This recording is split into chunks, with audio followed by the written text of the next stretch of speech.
importante gid nga ma-maintain mo ang healthy status ang imo nga buhok.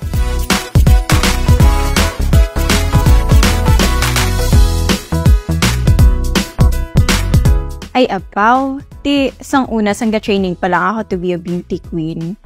Damo, gid na pa ang agyan ang akon nga buhok, ginkulot ko, gin-straight ko, tanan-tanan na lang siguro na ubra ko. But the thing is, gapati gid ko yang bisan ano pa ka na mainami isang imo nga makeup, kung ang imo nga buhok dull, dry, hindi ka gid magkaroon sang winning glow. So, dapat may balance gid with everything.